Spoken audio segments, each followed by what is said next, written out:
Hi, Karen Curry Parker here with your weekly Human Design Evolution Report. This week, I want to unpack for you the concept of money because it is a concept that is all over the celestial weather this week, and certainly a concept that is up for reevaluation and redefinition in our personal lives and in our collective consciousness. Let's start back, and let's start back with the scientific revolution and the age of material consciousness. With the scientific revolution and the age of material consciousness, we embarked on a journey to interpret and to formulate our understanding of the material world. We used science and logic and reasoning to look at the patterns and the ways in which the world behaves, and we measured things a lot. We used metrics and numbers to evaluate things. And while there is a certain importance to being able to measure scientific results and understand the nature of how the physical world works, it gets problematic for us when we start to apply formulas that work really well for things like how fast does a basketball fall off a balcony versus human beings. Human beings are terrible at following formulas. Thank God. That's what makes us so interesting and fascinating and diverse and really powerful parts of a cosmic puzzle. Life itself, life force, is diverse and maybe even also not so subject to formulas. The material world, maybe. Life, not so much. So while we think we understand formulas and we think we can measure life force in metrics, numbers, and we can set value on things like life, when we start to measure life and the value of life with numbers, we start to really lose sight of the heart of who we really are as human beings. That's not just my personal opinion. That's actually in the human design chart, because what the chart shows us is that our value is determined by virtue of our existence. In other words, you're valuable because you exist. And your life purpose isn't about what you do, what career you have, what nonprofit organization you started. Your value is determined by you existing. That's it. You're valuable because you exist. And your purpose in life is to be the fullest expression of the story that is you, meaning you're here to be the most complete, most authentic, most aligned, most fully expressed expression of the story you're living in. Boom, basta, fini. That's it. When we start to value life with metrics like money, and we start to act as if certain people are more valuable because they have more money, we are losing connection with the heart of who we are as humans. I know that many of you know this intuitively, and if you've been in a service-based business or any other kind of business for your life, and you've been trying to figure out this whole money model and it doesn't work for you because you can't stand turning people away because they don't have the money, or you want to barter because it doesn't feel right to charge for something that does so much good and spreads so much love on the planet. If you have struggled with money, maybe part of the reason why you're struggling with money has nothing to do with all that stuff everybody's telling you, like, well, if you just got a better sense of your own value, you'd be able to charge more and have more clients. Maybe what's really going on is that you're more connected to the heart of who you are, and this energy of shifting change in consciousness that is really causing us to value and evaluate each other from a very different perspective. That maybe you see people on the planet as valuable because they exist, and that it's really hard for you to put a metric on that. I'm not saying, and this is the tricky part, that you shouldn't, maybe, because we still live in a world that requires money when you go to the grocery store or pay your electric bill or your Wi-Fi bill or your phone bill or whatever.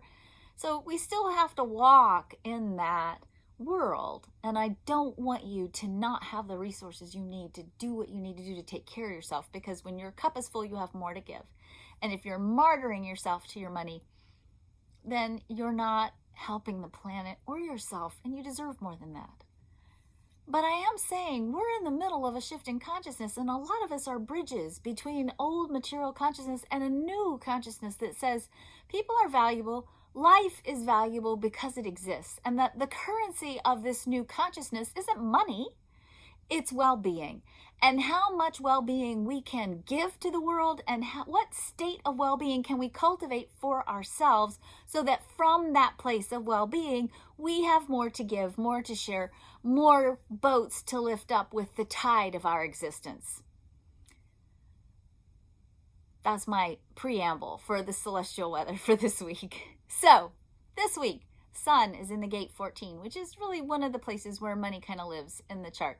Earth is in the gate 8, one of those places that is an energy that supports the expression of who you are into the world. What the 8 in that Earth energy shows us is that we're getting grounded this week in clarifying who we are and what we need and want in the world. And with that, hand in hand with the Sun in the gate 14, we're willing to do whatever it takes to bring the expression of our physical reality in our life and the work that we do in harmony with our identity, our authentic selves, because it's from that place that we have more to give. It's from that place that we minimize pain and resistance in our lives, and we unlock a high quality, high frequency of energy that actually influences and lifts other people up with it. When you are living true to yourself and you're crafting a life that is unapologetically authentic, you are creating an energy frequency, a tide that lifts everyone up with you. And that, my friends, is the true source of power. That is the power that you have within you, and it is not dependent on how much money you have. It's not dependent on how much resources you have. It's dependent on how much alignment you have with your authentic self. Now, I want to break this down because we are in a Mercury retrograde cycle.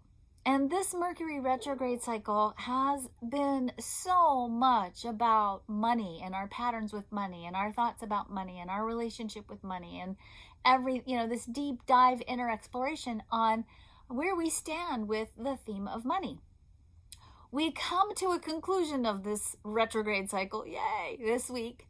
But we end with the gate 44. Mercury in the gate 44 is an invitation for us to finally get clear and explore the patterns of the past and how those patterns of the past have potentially either caused us to stay stuck in pain or have helped us to transcend that pain and to begin the process of redefining our personal value.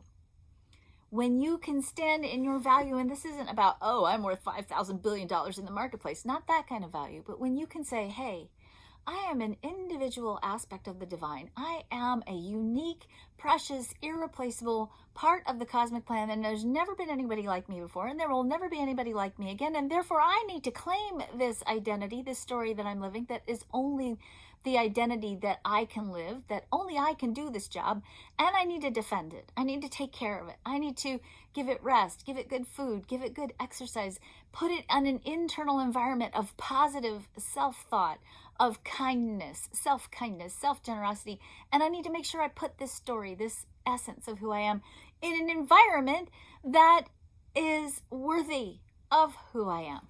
Now, that being said, this Mercury energy invites us to look at what patterns do we have and what patterns do we need to change. Venus is in the gate 26. Now, that's important because this is the energy of integrity, and this is where our values are this week. So we're exploring our value in the context of our values, and we're looking at it through the lens of how do we create greater integrity in our lives. Now, when I talk about integrity in human design in the gate 26, I'm talking about 5 different kinds of integrity. I'm talking about moral integrity. I'm talking about identity integrity. I'm talking about resource integrity. I'm talking about physical integrity and energetic integrity. What does that mean? What that means is this. When we value ourselves, we are not willing to compromise our moral values because we don't have to. We don't have anything to prove, or we don't think we're less than, so there's no breach in morality that we need to do in order to get more or grab our fair share because we're not even attached to that as a conversation or a metric. When we are in our identity integrity, meaning when we're not feeling like we have to compromise who we are to get money, which many of us do. That's why we hate sales so much, because we think, oh, I have to compromise myself to sell. You don't. If you're aligned with what you're selling and you're in your integrity, your selling comes from the heart. And sales can be a heart-based way of opening up an opportunity for someone to transform pain into power. But if you feel that you're out of your identity integrity and you're not being true to yourself, it's going to affect not only your sense of value, but also your ability to really, in a sustainable way, confer value upon the work that you do and who you are. The third kind of value is what we call energetic integrity. When you're out of energetic integrity, it means you're not resting. The energy of the will center, which is what this gate is connected to, is a center that tells us that all human beings, even manifesting generators with open root centers, need to rest. And that rest is vital to becoming resourced within yourself so that you have more resources to give others. It's that place where we plug in to the stillness, to the quiet, to the pause, as part of our recalibrating and keeping our energy sustainable. And when we don't honor that, we push ourselves over that edge, then we get out of energetic integrity and we're limping along, breaking promises right and left, or showing up halfway because we're too tired, we're burned out, and we don't have anything to give because we're exhausted. The fourth kind of integrity, as I said, is resource integrity. So oftentimes what happens is when we don't feel valuable and we lose connection with that valuable place that only we can occupy, we overcompensate. And we overcompensate by spending too much money or using resources we don't have and get ourselves into a worse and worse situation, depleting our resources more consistently until we're really struggling, and then we're really burned out and it just doesn't work, okay? And last but not least is physical integrity. When we're out of physical integrity, we can't do what we came here to do. We can't be who we came here to be. And our bodies, when they become depleted or broken or injured, interfere with our ability to give to the world. This becomes important because if we're looking at well-being as a new currency of a modern world, of the quantum era, when you are having a breach of any of these integrities, it's not only decreasing your ability to work and make money, it's also decreasing your well-being, decreasing consequently your ability to influence and impact others around you and to fulfill the story of who you really are. That's Venus. Mars is in the 50. The energy of the 50 is nurturing. But it's a really important energy because this is an energy that actually gets added to the new circuitry of the quantum economy. The human design chart is changing. And part of what's happening in the economic circuitry is the energy of nurturing and love and feeding people gets added to the energy of the economy. So we're looking at our old patterns, we're redefining our value, we're looking at where we have breaches in integrity, we're looking at how do we need to bring it all back into harmony and alignment with our true self so that the value that we create in the world is real value, precious value, sustainable value, and we're looking at, okay, how do we do this now as we carry this into the future? How do we not only change this in our own lives so that our lives become more rooted in the quality of life that we are worthy of, but how do we also in turn create that not just for ourselves, but for everybody else? How do we begin to look through the lens of every life is valuable and make decisions in the world from that perspective?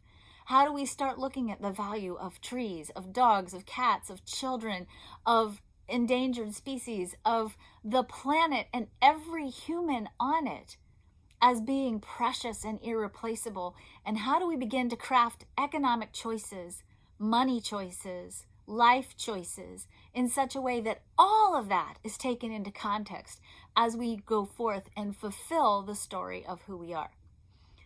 It's a big thing. Okay, it's a big themes, but I really want to invite you because this energy to really contemplate and sit with this week. At the very least, use the power of your imagination, which is ding ding on fire this week, thanks to the celestial weather. Use the power of your imagination to explore in your mind, what would that world look like? What would a world where every living creation is precious? And we see it and we understand it and we value it as precious. What would a world look like if we lived from that place? How would it be different? How would it change? Because those changes and those thoughts and those imaginings and ultimately our ability to manifest those imaginings into the material world, it's coming. It's coming. We are moving into a world where the currency of our collective consciousness is well-being and creating a higher quality of life for every single living thing in the world. We have 10 years to get there. We're going to get there. It's going to be disruptive. Next year is going to have a lot of upheaval and disruption, the year after too. But what's really happening is we're shaking apart those old models that measure the value of people with numbers. We're not numbers. We don't measure well by numbers. Don't worry about the numbers. The numbers don't know who you are. But you know who you are, and we know who each of us is. And it's not just us. It's ultimately us as stewards for this world. So, big week. Big things to think about. I hope you have a really wonderful week. Take good care of yourselves. Be well. I'll talk to you next week.